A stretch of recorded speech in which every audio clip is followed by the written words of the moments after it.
Hello everyone, welcome back on my YouTube channel. आज के session में हम जो टॉपिक डिस्कस करेंगे ये है the air prevention and control act 1981। ठीक है, तो आज का हमारा टॉपिक है the air prevention and control of pollution act 1981। तो स्टार्टिंग करते हैं। ऑब्जेक्टिव्स थे, क्या क्या इसके मेन ऑब्जेक्टिव्स हैं, क्यों इस एक्ट को बनाया गया। This act has been passed to provide following objectives. These are, first one is prevention, control and abatement of air pollution। यानी कि एयर पोल्यूशन को प्रिवेंट करना, कंट्रोल करना, ताकि हमारा जो भी एनवायरनमेंट है वो ज़्यादा पोल्यूट ना हो। तो इसके लिए हमें इस एक्ट को फॉर्म किया गया ताकि एयर को पोल्यूट होने से बचाया जा सके और जो भी रिक्वायर्ड प्रिवेंटिव एक्शंस हैं वो लिए जा सके। ठीक है, तो इसके लिए इस एक्ट को बनाया गया 1981 में। तो वही चीज़ यहाँ पे हम डिस्कस कर रहे हैं, the prevention and control of the air pollution. उसके बाद स्टूडेंट नेक्स्ट जो इसका ऑब्जेक्टिव है,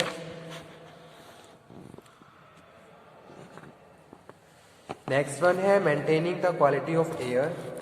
जैसे कि हमें पता है भी एयर क्या है, मोस्ट इम्पॉर्टेंट फैक्टर है। आज के टाइम में एयर पोल्यूशन बहुत ज़्यादा बढ़ रहा है। अगर हम मेट्रो सिटीज़ की बात करते हैं तो मेट्रो सिटीज़ में तो इसका रेशियो बहुत ज़्यादा बढ़ा हुआ है। ठीक है, क्योंकि जो एयर पोल्यूशन है इसमें जो व्हीकल है बहुत ज़्यादा इंपॉर्टेंट रोल प्ले करते हैं एयर को पोल्यूट करने में। मेट्रो सिटीज़ की अगर आप बात करें तो देखिए कितना ट्रैफिक होता है रोड्स पे और उसका क्या क्या, फिर उसके बाद क्या क्या उसके रिजल्ट्स आते हैं। अगर हम इंडस्ट्रियल फैक्टर की बात करें तो वो भी एक मोस्ट इम्पॉर्टेंट कंसीडरेशन है। ओके, जो प्रिवेंटिव, जब भी हम प्रिवेंटिव एक्शंस लेते हैं जो उनको कंसीडर किया जाता है, इंडस्ट्री और व्हीकल्स। तो वही चीज़ यहाँ पे हम डिस्कस कर रहे हैं, prevention control of the air pollution, maintaining the quality of air, ताकि एयर की क्वालिटी को मेंटेन किया जाए ताकि उसका इफेक्ट हमारी ब्रीथिंग सिस्टम या और हमारी हेल्थ पे ना पड़े। ठीक है, तो वो चीज़ यहाँ पे हम बात कर रहे हैं, क्योंकि एयर क्या है, air is a most important factor of the survival of the life को सर्वाइव करने के लिए एयर मोस्ट इंपॉर्टेंट है। बिना ब्रीथ करे हम नहीं रह सकते हैं। ब्रीथिंग फ्रेश एयर हमें हमारी ब्रीथिंग के लिए होनी चाहिए ताकि हम हेल्दी रहें और कोई भी इफेक्ट हमारे ऊपर ना पड़े। तो वो चीज़ यहाँ पे हम बात कर रहे हैं, maintaining the quality of air, और उसके बाद establishment of board of prevention and control, और इसके लिए बोर्ड को एस्टेब्लिश करना। ठीक है, ताकि प्रिवेंटिव एक्शन लिए जा सके, कंट्रोलिंग मेजर्स कंट्रोलिंग की जा सके, एयर को और ज़्यादा मेंटेन किया जा सके और लाइफ को और ज़्यादा सर्वाइवल और इजी बनाया जा सके। ठीक है, तो ये सारे क्या थे, सर्टेन ऑब्जेक्टिव्स थे for the establishment of the air prevention and control of pollution act 1981। After that next one is definition of pollution. Pollution को किस तरीके से डिफाइन किया गया है, the prevention control of act, air act 1981 में, air pollution means presence of any air pollutant in the atmosphere. ठीक है, यानी कि कोई भी पॉल्यूटेंट जो एटमॉस्फेयर में अगर एग्जिस्ट कर रहा है और पूरे एयर को पॉल्यूट कर रहा है तो उसको हम एयर पॉल्यूशन बोलते हैं। Air pollution means presence of any air pollutant in the atmosphere. तो वो क्या है, पॉल्यूशन है। पॉल्यूटेंट जैसे कि आपको पता ही है, पहले भी हम डिस्कस कर चुके हैं। पॉल्यूटेंट्स क्या है, पॉल्यूटेंट्स एनी सब्सटेंसेज हैं जो हम किसी भी चीज़ में मिलके उसको पॉल्यूट कर देती है। जैसे कि हम वाटर की बात कर रहे थे, तो वाटर पॉल्यूशन कैसे होता है, जब कुछ पॉल्यूटेंट्स जो हमारे लिए हार्मफुल होते हैं, हमारी लाइफ के लिए हार्मफुल है, वो किसी सब्सटेंस के साथ मिलके उस एरिया को पॉल्यूट कर दें तो वो क्या है, पॉल्यूटेंट है। तो वही चीज़ यहाँ पे हम बात कर रहे हैं एयर पॉल्यूटेंट्स की। Air pollutants mean any solid, liquid और गैसेस। ठीक है, कोई भी किसी भी फॉर्म में हो सकता है, चाहे वो सॉलिड फॉर्म में हो, चाहे वो लिक्विड फॉर्म में हो, चाहे वो गैसियस फॉर्म में हो, तो उसको हम क्या बोल रहे हैं, air pollutants. Substance including noise, noise भी क्या है, सब्सटेंस है, एक तरीके से पॉल्यूटेंट का काम कर रहा है, जो एयर में प्रेजेंट होता है, present in the air atmosphere in such concentration as may be tend to injurious. ठीक है, उस कंसंट्रेशन के साथ जिस कंसंट्रेशन के लिए वो लाइफ के लिए क्या है, हार्मफुल है, तो वो क्या है, एयर पॉल्यूशन है। और जो कि हमारे ह्यूमन बीइंग के लिए, अदर लिविंग क्रिएचर के लिए भी क्या है, बहुत ज़्यादा हार्मफुल है, तो वो that is air pollutants. After that, next one is control equipment. Control equipment means any device equipment और system to control the quality and manner emission of any air pollutant, यानी कि कोई भी डिवाइस जो air को pollute होने से बचा सके, उसको मेजर से कर सके, तो उसको हम यहाँ पे बोल रहे हैं control equipment. It means any device equipment और system to control the quality and manner of emission of any air pollutant and includes any device used for securing the efficient operative and the industrial plant। ठीक है, तो ये थी definition according to the air prevention and control act 1981। Now main objectives इसकी देख लेते हैं, कौन कौन से मेन ऑब्जेक्टिव है। First one prevention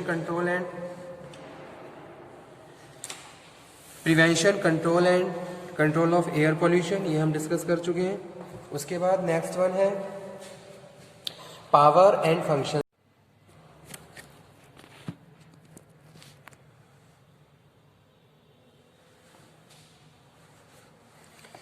So these are the objective of the act: definition of pollution, air pollutant और कंट्रोल इक्विपमेंट। कंट्रोल इक्विपमेंट को एक बार दोबारा से मैं डिफाइन कर रहा हूँ। It means any device, equipment और system to control the quality और मैनर, ठीक है, जिसके थ्रू एयर की क्वालिटी को मेजर किया जा सके, कंट्रोल किया जा सके, तो वो क्या है, कंट्रोल इक्विपमेंट है। जैसे कि एयर को कंट्रोल करने के लिए हम एक डिवाइस यूज़ करते हैं ताकि हम उस एरिया की एयर को मेज़र कर सके कि कितना वहाँ पे एयर पॉल्यूट है और कितनी वहाँ पे एयर क्या है, फ्रेश है। ठीक है, तो कुछ गैजेट्स, कुछ डिवाइस, कुछ equipments for the control the quality and manner of the emission of the air pollutant, और इंडस्ट्रियल फैक्टर की वजह से प्लांट में भी उसको यूज़ किया जाता है, तो वो चीज़ यहाँ पे हम डिस्कस कर रहे हैं। आफ्टर दैट नेक्स्ट वन है power and functions of board, यानी कि जिस बोर्ड को the air prevention and control pollution act 1981 के अकॉर्डिंग एस्टेब्लिश किया गया था, उनकी क्या क्या पावर्स होते हैं, क्या क्या फंक्शंस होते हैं।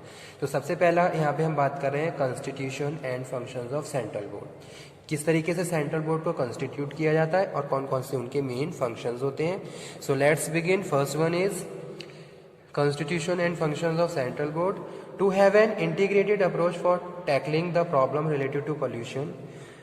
This act provides that Board of the Prevention and Control of Water Pollution, constituted under Section 3 and 4 of the Water Prevention Control Act 1974, shall also act as air pollution control board under this act. ठीक है, तो वो क्या करता है, air pollution control board की तरह भी यहाँ पे काम करता है।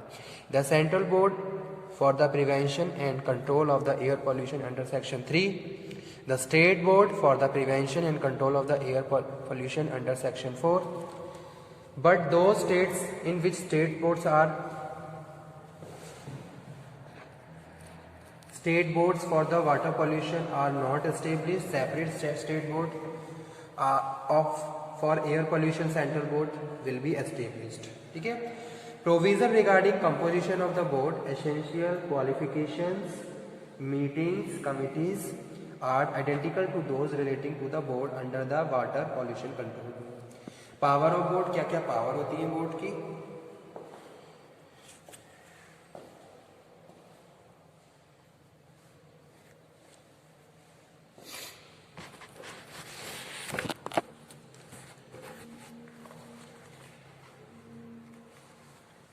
Power of the board, first one है power to declare air pollution control areas, यानी कि एरिया को डिक्लेयर करना। Under section 19.1, the state government after consultation with the state board may declare any area as a air pollution control area by notification in the official gazette, यानी कि official gazette और notification के बाद हम उस area को air pollution control area में declare कर सकते हैं। तो ये पावर किसके पास है, बोर्ड के पास है। Prohibit use of any fuel और appliances causing like to be cause air pollution, ऐसी चीजें, ऐसे ईंधन को जलाने के लिए क्या है, प्रोहिबिशन है, यानी कि रोक लगी हुई है जो एयर पॉल्यूशन करते हैं। In air pollution control area, उन एरियाज में, तो वहां पे आप इस तरीके से फ्यूल को नहीं जला सकते। ठीक है, prohibit use of any fuel और appliance causing likely to cause air pollution in the air pollution control area. और थर्ड है prohibit burning of any material, किसी भी मटेरियल को जलाना जिससे पॉल्यूशन हो, तो उन एरिया में ये सब चीज़ों पे भी रेस्ट्रिक्शंस लगे होते हैं। तो ये सारी क्या है, पावर है जो स्टेट बोर्ड क्या करती है, डिक्लेयर करती है उन एरिया को by the notification of and the official gazette. Second है power to establish standard for emission and air pollutant from the automobiles, यानी कि कुछ स्टैंडर्ड एस्टेब्लिश करना ताकि हम एयर पॉल्यूटेंट्स को कंट्रोल कर मेजर कर सके, कंट्रोल कर सके किसमें, ऑटोमोबाइल। तो ये सेक्शन 20.2 का पार्ट है। The board have the power to ensure that standard for emission of air pollutants from automobile laid down by the state board under clause 7th of subsection 1 of the section 17 are compiled with power to restrict use of certain industrial plants। ठीक है, कुछ industrial plants जिनको run करने के लिए हमें permission लेनी पड़ती है तो उस पर भी रेस्ट्रिक्शंस लगे हुए हैं। Under section 21.3 of this act no person shall without the previous consent of the state board establish और operate any industrial plant in air pollution control area. तो उस एरिया में आप कोई भी प्लांट नहीं लगा सकते। अगर आप कोई प्लांट भी लगाना चाह रहे हो तो उसके लिए भी आपको परमिशन लेनी पड़ेगी। तो ये सारे क्या है, प्रोविजंस है द एयर एक्ट 1981 के, air prevention and control of pollution act 1981। ठीक है, power of entry and inspection under section 24.5 of this act any persons empowered bye the state board का कोई भी मेंबर आके क्या करता है, एंट्री कर सकता है, इंस्पेक्शन कर सकता है उस एरिया में। Have the right to entry any place for the performing any functions of the state board entrusted to him. ठीक है, examining and testing any control equipment, किसी भी इक्विपमेंट के थ्रू वो एग्जामिनेशन कर सकता है, कंट्रोलिंग कर सकता है, टेस्टिंग कर सकता है। किसी भी इंडस्ट्रियल प्लांट को, उनके रिकॉर्ड को, रजिस्टर्स को, डॉक्यूमेंट्स को। ठीक है, और जो भी रिन्यूअल डॉक्यूमेंट्स होने चाहिए वो भी टाइम पे रिन्यू होने चाहिए। तो वो सारे डॉक्यूमेंटेशन चेक किए जा सकते हैं, इंस्पेक्ट किए जा सकते हैं by the member of the state board. So this is the power of the entry and inspection. Next one is power to take samples under section 26 of this act. ठीक है, तो सैंपल भी ले जाए जा सकते हैं। जैसे कि फैक्ट्री में स्लज होता है तो स्लज का सैंपल जाता है, तो उसके बाद वो वेरीफाई होता है by the pollution control board under section 26 of this act any officers empowered by the state board shall have the power to take for the purpose of analysis sample or air emission or chimney flue duct send him analysis to the laboratory lab में उसको testing के लिए भी भेजा जा सकता है। Recognise by the state board, जो भी स्टेट बोर्ड के द्वारा रिकॉग्नाइज किया जा रहा है। ठीक है, तो these are the power of the board. आज का टॉपिक हम यहीं पे फिनिश करते हैं। नेक्स्ट लेक्चर में नेक्स्ट टॉपिक डिस्कस करेंगे जो कि इसी एक्ट से रिलेटेड रहेगा और इसको एक बार दोबारा से फिर रिवाइज भी कर लेंगे। Okay student, thank you very much आज के सेशन के लिए। होप सो आपको आज का सेशन पसंद में आया हो। ठीक है, और किसी भी टॉपिक में कोई डाउट हो तो आप दोबारा से डिस्कस कर लीजिए। Thank you very much.